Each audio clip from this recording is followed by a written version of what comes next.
Emerson said, our lives are an apprenticeship to the truth. If you know anything about apprenticeships, you know that it's a place where you go and you learn from the masters. You learn to do what they do, and it's meant to help you be successful in a trade later on. So if our lives are an apprenticeship to the truth, that means that we spend our lives learning, discovering, applying, living truth. There are two types of truth, and we want to spend our time on one. That is universal truth. There's also truth that's personal truth. You're going to discover that as you go through these courses. You're going to have epiphanies, paradigm shifts, insights, applications that will be true for you. But they won't be true for everyone all the time. What we want to focus on is the discovery of truth that's true for everyone all the time. That's been called natural law, right morality, moral rules. It's been called a lot of different things throughout history, but it's true for everyone all the time. And Covey describes it this way. The principles I'm referring to are not esoteric, mysterious, or religious ideas. These principles are self-evident and can easily be validated by any individual. It's almost as if these principles or natural laws are part of the human condition, part of the human conscience, part of the human conscience. Principles are not values. A gang of thieves can share values, but they are in violation of the fundamental principles we're talking about. Principles are guidelines for human conduct that are proven to have enduring, permanent value. They're fundamental. The more closely our lives are aligned with these principles or natural laws, the more accurate and functional they will be. He goes on to say that the internalization of correct principles is the foundation upon which enduring happiness and success are based. That's why we call this an education for real life. And if you've been on the site and you've seen that, we talk about how getting an education for real life leads to greater success and happiness. And it's because of this fundamental idea that there is truth that's true for everybody all the time, and that when we discover it and live it, we have what we call freedom, liberty. That's why our subtitle is The Truth Shall Make You Free. A quick example of ignoring natural law in society would be the feminist movement. There's a book called What Our Mothers Didn't Tell Us, Why Happiness Eludes the Modern Woman by Danielle Crittenden. And what she explains is that the feminist movement focused heavily on women getting advanced educations and having success in career and in the business world. And that's valuable. That's important. You know, women need to discover who they are. They need to be the best they can be the most they can be. But part of that feminist movement downplayed, even sometimes demonized, the importance of family. And what Danielle Crittenden is saying is, what the feminist movement, what our mothers didn't tell us, is that by the time you get to be 35, 36, 37, most women, the majority of women, end up feeling some dissatisfaction with their lives. They're not as fulfilled and joyful as they could be because they don't have a family, if they've just focused on career and not gotten married. And what the mothers didn't tell us, what the feminist movement didn't explain, was that that's a natural law. That's just part of the human condition, that most women, most of the time, want a family. And so this whole generation grew up not pursuing that and winding up finding out how difficult it was to find a man to marry and settle down with in your late 30s and early 40s. And the biological clock was ticking. The older you get for a woman, the harder and harder it is to have children. And so there were a lot of women left unfulfilled, unhappy, missing out on a key element of life because of the feminist movement ignored this natural law. So we say the truth shall make you free. It comes from this quote from Christ. If ye continue in my word, then ye are my disciples indeed, and ye shall know the truth, and the truth shall make you free. So we say the truth is going to bring you increased freedom. It means you have to discover and live it rather than trying to create it. So what we could do is show a continuum. On one side of it would be truth, and we also say that's reality. On the other side of that would be what? Untruth. Lie. A lie would be the opposite of truth. Scott Peck wrote the book, The People of the Lie, and he's trying to describe human evil because he feels like psychologists need to understand this concept in order to be better at what they do. He says, all adults who are mentally healthy submit themselves one way or another to something higher than themselves, be it God or truth or love or some other ideal. He calls evil people people of the lie. The lie is designed, he says, not so much to deceive others as to deceive themselves. They cannot or will not tolerate the pain of self-reproach. So if a lie is the opposite of the truth, and people that are evil because their lives are a lie, they are all caught up in lies, their thoughts, their actions, their words are largely not true and not real, then, and part of that way of living is that you can't handle self-reproach, you can't be honest with yourself, and you won't submit, then that's how to be unhealthy, that's how to be unhappy. Truth is how to be happy and successful. He explains that because the healthy person will submit to God or truth or conscience, the unhealthy person won't submit to anything except for their own will. He explains that sometimes people say that this is because they say, well, these people don't submit because their will is too strong. And he refutes that. He says, I think it is characteristic of all great people that they are extremely strong-willed, whether their greatness be for good or for evil. The strong will, the power and authority of Jesus radiates from the Gospels, just as Hitler's did from Mein Kampf. Jesus' will was that of his Father, and Hitler that of his own. The crucial distinction is between willingness and willfulness. So that's another thing we could put on our continuum. The seeker of truth is willing. The person steeped in lies is willful. It's an interesting way to look at it. So if we're going to seek truth then, it means we have to be willing, which means we have to be capable of self-reproach. We have to be able to be honest about ourselves. And I want to say this here, because sometimes what we do is we use the pursuit of truth, or we use self-analyzation to demonize ourselves, to make our situation even worse for ourselves by not being truthful about the goodness in us, about what we really can be and really can do, about our real capacity. We believe lies about ourselves when we tell ourselves we're telling the truth. Incapacity, inability, not having talents, those are lies. Okay? So we want to be self-analyzing, and that's going to cost us study, thought, self-evaluation, pain, discipline, and intense honesty. Being a truth seeker requires those things, but it's liberating. It is absolutely the best way to live. That's why Emerson said, we are apprentices to the truth, because that is where the happiness and the success lie. C.S. Lewis said that it's dangerous for us to, that many people talk about people being, he's a man of high ideals because he's a truth seeker, because he lives in line with moral rules. And he says that makes us think that seeking truth or living in harmony with natural law is only for some people. It's not, it's for everyone. Now, Lewis talks briefly about this natural law, truth, which he calls the Tao. That's an Eastern term, which means the way. He says, this thing which I have called for convenience the Tao, which others may call natural law or traditional morality or the first principles of practical reason or the first platitudes, is not one among a series of possible systems of value. It is the sole source of all value judgments. If it is rejected, all value is rejected. If any value is retained, it is retained. The effort to refute it and raise a new system of value in its place is self-contradictory. There never has been and never will be a radically new judgment of value in the history of the world. He says people try to create them. It's a lie. He says we have no more power of inventing a new value than of imagining a new primary color. And he has at the back of his book Abolition of Man an appendix called An Illustration of the Tao. He says it's not trying to be inclusive. It's not trying to show every single place where civilizations have agreed. It's just trying to illustrate, look, you can go back to the Vikings, you can go to the Romans, you can go over to Greece or ancient Jerusalem, and what you'll find is that they had the same basic value systems, the same basic principles that they were striving to live.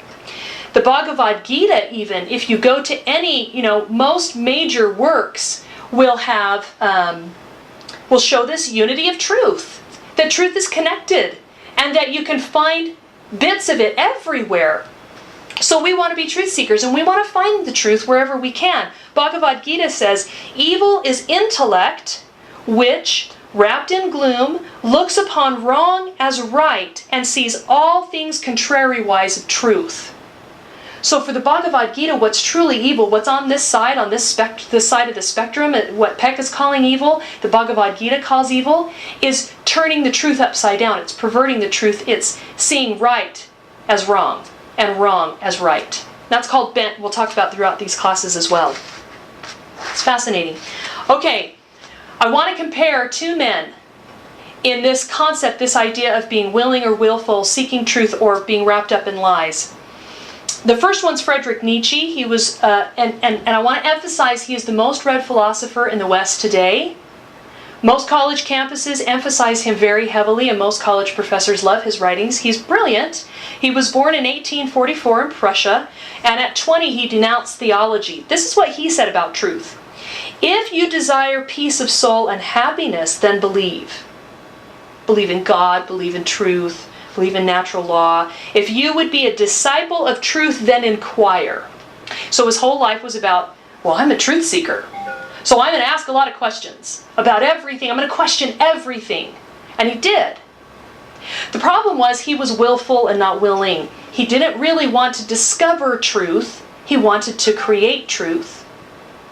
And in a minute you'll see where that path took him. I want to give you a brief, very brief synopsis of his argument. He did all these things in his life, and near the end of his sane years, 8 or 9 years, most of his major works were written after he denounced God and religion and truth. Okay? And here's the argument leading to that. This is why, as a lot of people know, Nietzsche said God is dead. This is why. He says, okay, so we have all these histories, we have documents from all civilizations, and they, like Lewis said, there's this unification of values, but he says that's because the wrong histories have been written. When the right histories are written, when we go back and see how the common men lived and what they really valued and what was really going on, what we're going to find out is that there wasn't one moral code, but there were many moral codes. There were moralities of groups. This means that there's no overriding moral code. Because, he explains, values are only things that other people like about you. If I'm generous, that benefits you. If I'm kind, that benefits you, not me.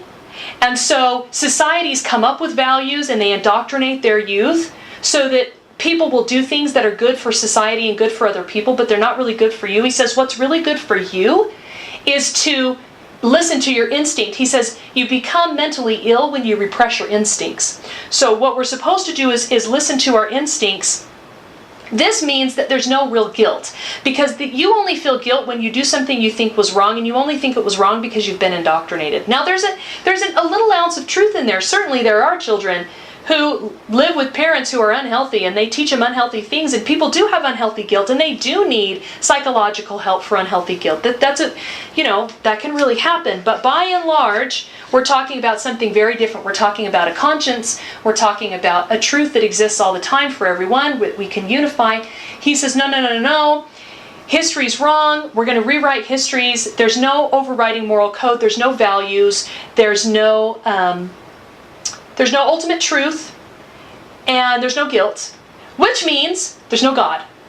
God's dead. We don't have to obey Him. We don't have to submit to Him. We don't have to listen to what He has to say. What we have to do now is create our own value system and a new morality. And for him, this is exhilarating. He says, an awful yet exhilarating thought. Awful because we're abandoned by our former protector, yet exhilarating because suddenly our world opens to infinity. Anything is now imaginable. So we can do we don't have to answer to anybody. There's not going to be any judgment. If you feel guilty, just ignore it because you've just been indoctrinated. It's a very willful way of seeing the world because you don't want to submit to anything outside your own way of being. You want to create your own reality, create your own rules. So, he produced 9 major works between 1883 and 1888. Based upon, it started with his scientific work. I can't remember the names. Zarathustra is one of his most famous. And this idea of, no, God is dead, we're going to create a new morality, there isn't an overriding moral code. Then, Lawrence Gain, who wrote about him, said this: in his final year of lucidity or sanity, Nietzsche completed 2 short works, Twilight of the Idols and The Antichrist. The latter is a sustained attack on the Christian ethic.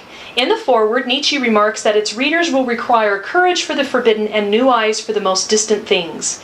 Its proposed subtitle was The Revaluation of All Values. So there's not really any ultimate values, we're going to create them. Then Gain goes on to say, Nietzsche's letters to Brandes and Strindberg at the close of '88 frankly reveal the perilously megalomaniac state of his mind. Ecce Homo, meaning behold the man, the last book that Nietzsche wrote, takes its title from Pilate's greeting to Jesus in his crown of thorns.